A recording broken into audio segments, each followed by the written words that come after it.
Scanning for audio.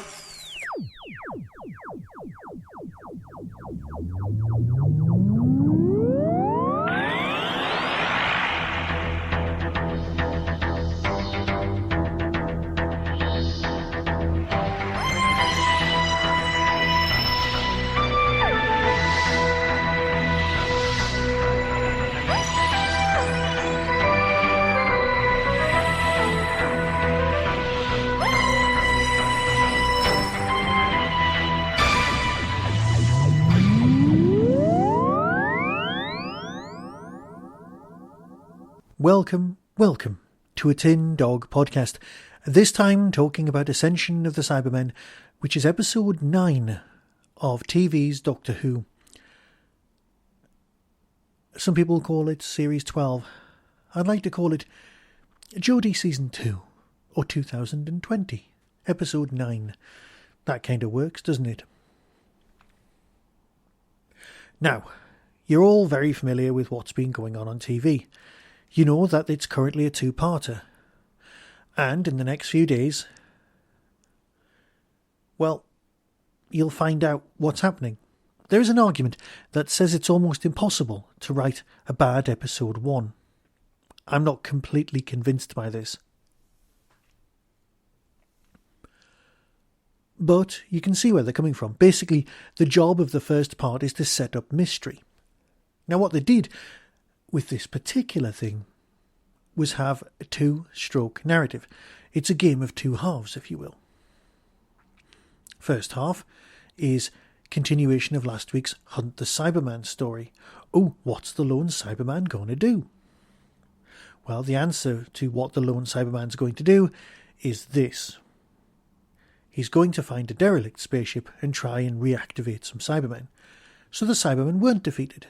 They were merely sleeping. Now, yeah, you've got that really nice cyber head thing that zooms in and then we go into the words, but through the eye. Here's a question, and I've only just noticed it. In the Doctor Who logo, why does the camera not travel through the O in Who? It was a lovely opening sequence.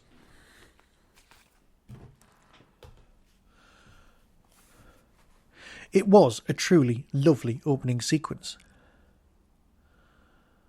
But I've always wondered at that. So, you've got your split team, you've also got your split narrative. So in a sense, the narrative becomes threefold, not 2. But primarily, you've got one bit of the storyline that follows some bloke in Ireland, Brendan, and the way he grows up, discovers he can fall off a cliff without much damage, and then bizarrely gets his mind messed with. In your main storyline, you've got escape from the Cybermen, escape from the Cybermen in 2 different ways, land on the big spaceship, and the spaceship heads off to the junction point that eventually ends up to the Master and Gallifrey. Now, hands up everyone who thought that the Master's appearance was a surprise. I see from your lack of hands going up that it wasn't much of a surprise for you either. And yes, it could be argued that the Cyberman storyline was, well, a greatest hits. But it did make the Cybermen scary. It went back to basics again. And like I said last time, the inclusive of the Cyberman whose face you can see gives you a focal point. And it works. And it's nice that we discovered that he's a half-made Cyberman.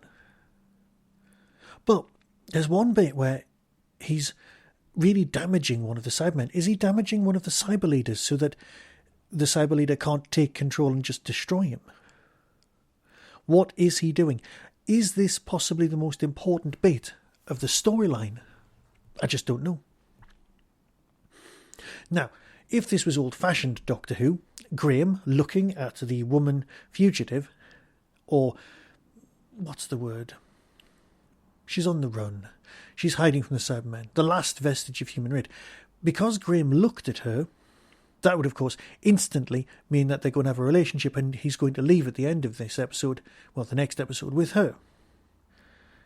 Now, we kind of know that Ryan's going because he's got a job in the States, although new series of Doctor Who doesn't actually begin for another 18 months. 18 months? Yeah, I know.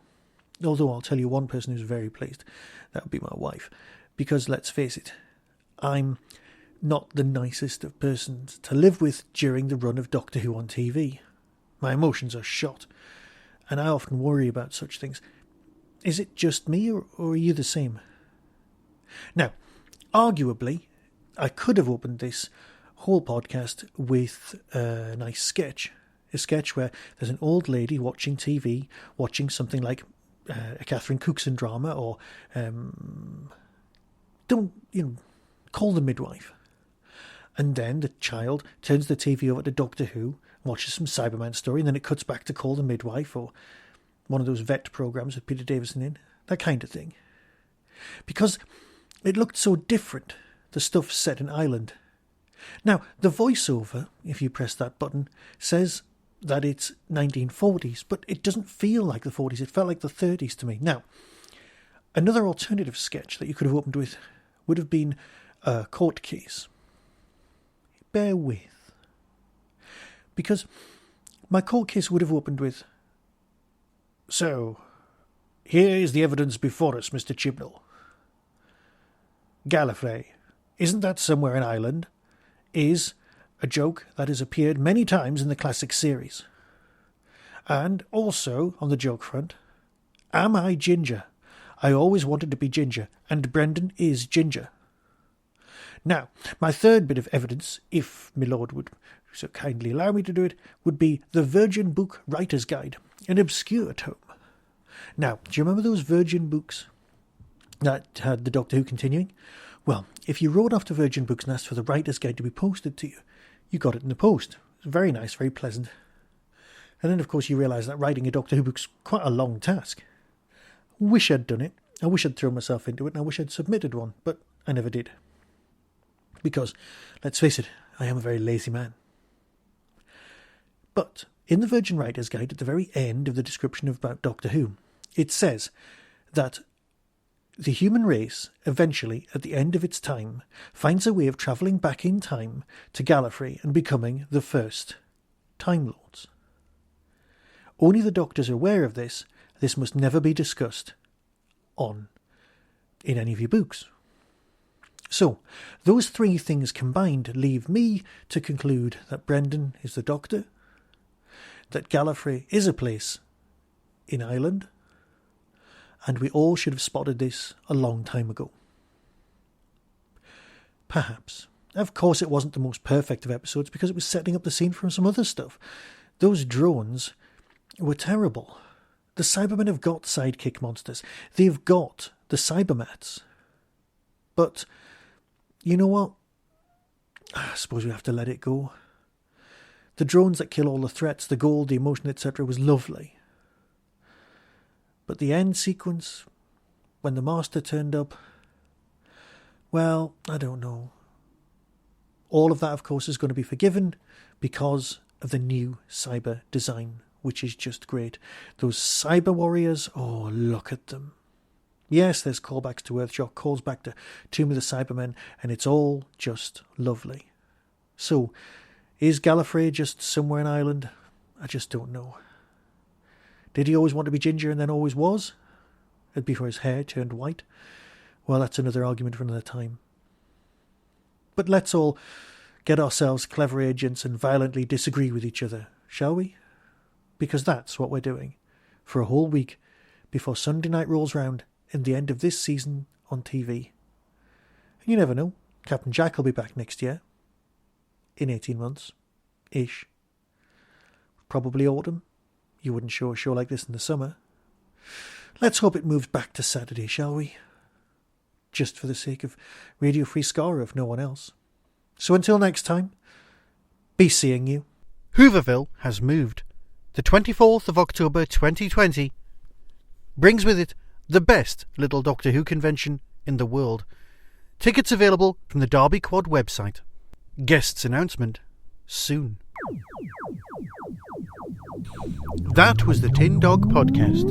Available on Spotify, iTunes, Acast, Stitcher and wherever good podcasts are found. Get early access to content by subscribing to the Tin Dog Podcast YouTube channel. You can support the show at patreon.com/tindog. Contact the show on Twitter at tindogpodcast or email tin-dog@hotmail.co.uk. All of the things discussed are the intellectual property of others. No infringement is intended. The Tin Dog Podcast is a founder member of the Doctor Who Podcast Alliance.